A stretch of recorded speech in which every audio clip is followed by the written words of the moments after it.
নমস্কাৰ বন্ধুসকল, জ্যোতি পাঠশালাৰ অন্য এটি ভিডিঅ'লৈ আপোনালোক সকলোকে স্বাগতম জনাইছোঁ। এতিয়ালৈকে যদি আমাৰ চেনেলটো আপোনালোকে ছাবস্ক্ৰাইব কৰা নাই, ছাবস্ক্ৰাইব কৰি ল'ব। আমি উৎসাহ পাওঁ, অনুপ্ৰেৰণা পাওঁ নতুন নতুন ভিডিঅ' বনাবলৈ।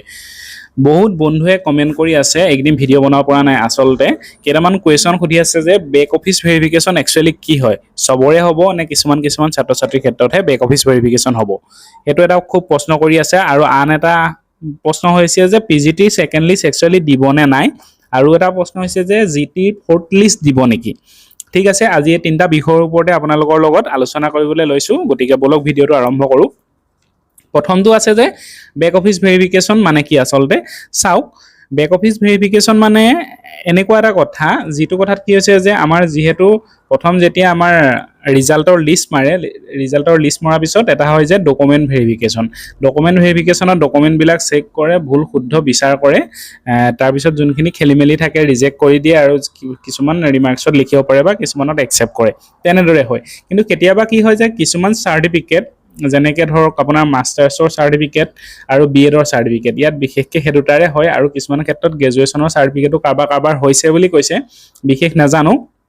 সেই তিনিটা চাৰ্টিফিকেট কি হৈছে যে কেতিয়াবা ডাউট থাকে, যে মানে ধৰ আমাৰ অসমৰ যিকোনো ইউনিভাৰ্চিটিৰ আণ্ডাৰত নহয়, বা অসমৰ যিকোনো এখন কলেজৰ আণ্ডাৰত কৰা নহয়, বা BEd কলেজৰ আণ্ডাৰত কৰা নহয়, যেনেকৈ ডিব্ৰুগড় ইউনিভাৰ্চিটিৰ আণ্ডাৰ বা গুৱাহাটী ইউনিভাৰ্চিটিৰ আণ্ডাৰৰ কোনো কলেজত কৰা নহয়, বা চেণ্ট্ৰেলৰ যদি যিকোনো ইউনিভাৰ্চিটিৰ আণ্ডাৰত যিকোনো এটা কৰ্চ কৰা হয়, মাষ্টাৰ্ছ বা BEd, মানে ধৰ বিশেষ মানে নাম নথকা কলেজ বুলি কৈছোঁ, মানে যাৰ মানে বিশেষ মানে চিনি পোৱা নাযায়, বা তেনেকুৱা ধৰণৰ কলেজৰ আণ্ডাৰত যদি কৰা হয়, সেই বস্তুটো অকণমান ডাউট হৈ থাকে। তেতিয়া সেই চাৰ্টিফিকেটখনক ভেৰিফিকেশ্যন কৰিব বিচাৰে যে তেওঁ যোনখন ডিগ্ৰী লৈছে, মাষ্টাৰ ডিগ্ৰী বা BEd ডিগ্ৰী, সেইখন একচুৱেলি ভুল নে শুদ্ধ, ভুৱা নে সঁচা, সেইটোৰ ওপৰতে বেক অফিচ ভেৰিফিকেশ্যন কৰে। এইটো কেনেকৈ কৰে বুলি ক'লে তেওঁলোকৰ নিৰ্দিষ্ট প্ৰচেছ আছে, সেইটোৰ A to Z আমি স্পষ্ট আনচাৰ দিব নোৱাৰিম, কিন্তু সেই বস্তুটো লিগেল নে ইলিগেল একচুৱেলি কিন্তু স্পষ্টতাৰে কৰে। কেতিয়াবা মেইল যোগে কৰে, বা কেতিয়াবা বিভিন্ন ধৰণৰ ধাৰণাৰ দ্বাৰা কৰে।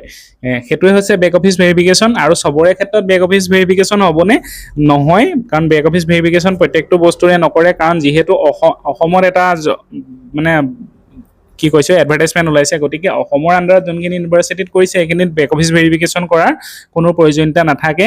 গতিকে তেওঁলোকৰ ডকুমেণ্ট আকৌ স্পেচিয়েলি চেক কৰিব নালাগে, কিন্তু যোনখিনি ডকুমেণ্টৰ একচুৱেলি ডাউট আছে সেইখিনি ডকুমেণ্টহে চেক কৰা হ'ব। গতিকে অসমৰ বাহিৰৰ BEd যিকোনো হ'ব পাৰে, শ্বিলঙো হ'ব পাৰে, অৰুণাচলো হ'ব পাৰে, ৱেষ্ট বেংগলো হ'ব পাৰে, বা মগধ ইউনিভাৰ্চিটিৰ আণ্ডাৰত তেনেকৈ কৰিছে, সেইখিনি BEd অকল BEd নহয় দেই, গ্ৰেজুৱেশ্যনো হ'ব পাৰে, মাষ্টাৰ্ছো হ'ব পাৰে, তেনেকুৱা চাৰ্টিফিকেটবিলাক আচলতে ভেৰিফিকেশ্যন কৰা হৈছে। পইণ্ট নাম্বাৰ 1 সেইটোৱে আছিলে বেক অফিচ ভেৰিফিকেশ্যন। চ' যিসকলে অসমত কৰিছে তেওঁলোকৰ চিন্তা কৰিবলগীয়া বিষয় নাই, আৰু যিসকলে অসমৰ বাহিৰত কৰিছে তেওঁলোকৰো যদি লিগেলি আছে, NCT ৰিকগনাইজ আছে, কোনো চিন্তা কৰিবলগীয়া বিষয় নাই। ঠিক আছে, 2 নম্বৰ পইণ্টটো হৈছে যে PGT ছেকেণ্ড লিষ্ট ওলাব নেকি। এইটোতো কোনো নিৰ্দিষ্ট অফিচিয়েল একো অহা নাই, কিন্তু চাওক, যিহেতু PGT ৰিজাল্টটো আগত দিছিলে, গতিকে PGT ছেকেণ্ড লিষ্ট ওলোৱা হ'লে আগতে ওলালেহেঁতেন, কাৰণ GT অলৰেডি থাৰ্ড লিষ্ট ওলাই গ'ল।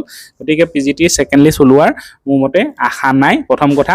আৰু ছেকেণ্ড কথা হৈছে যে আমি যিমান দূৰ জানিব পাৰিছোঁ, এইটো 1:1 আছে যদিও কিছুমান মানুহক মানে অলপ বেছি মতা হৈছিলে, বিশেষকৈ লাষ্টৰ নাম্বাৰখিনি, আৰু কেতিয়াবা কিছুমান ডিপ্ল'মা ষ্টুডেণ্টটো সোমাই গৈছিলে।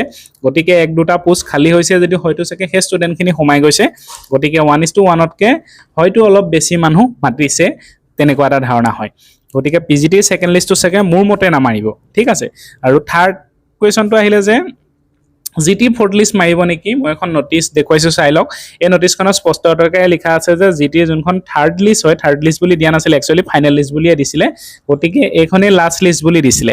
ঠিক আছে, গতিকে সেইটো যুক্তিটোতো মাৰিব নালাগে, কাৰণ থাৰ্ড লিষ্ট মৰাৰ পিছত এখন ফাইনেল লিষ্ট বুলি যেতিয়া দিলে, তাৰপিছত আকৌ মানে 1-2টা পোষ্ট যদি কোনোবা ৰিজেক্টো হয়, আৰু সেইটো আকৌ মানে পুনৰ 10-15টা মানুহৰ কাৰণে এখন লিষ্ট নামাৰে। কিন্তু ইয়াত এটা কণ্ডিশ্যন থাকে যে আমি গম পাইছোঁ যে বহুত GTৰে হওক PGTৰে হওক বহুত মানুহ কেঞ্চেল হৈছে। আমাৰ শিক্ষামন্ত্ৰী মহোদয়েও কৈছে যে 50 জন বুলি কৈছে, আৰু কিছুমান নিউজ চেনেলতো 17 জন বুলিও দি আছে যে GT PGT কিছুমান বস্তু কেঞ্চেল হৈছে, বা কিছুমান ক্ষেত্ৰত দেখা পোৱা গৈছে। গতিকে অধিক সংখ্যক পোষ্ট যদি কেঞ্চেল হৈ যায়, ব্যক্তি যদি কেঞ্চেল হৈ যায়, গতিকে দি দিব পাৰে ফৰ্থ লিষ্ট, কোনো কথা নহয়। কিন্তু যিটো নটিচ দিয়া আছে, নটিফিকেশ্যনৰ মতে কিন্তু কোনো ধৰণৰ ফৰ্থ লিষ্ট নিদিয়ে। এইখন যোনখন লাষ্ট দিলে সেইখনেই ফাইনেল লিষ্ট।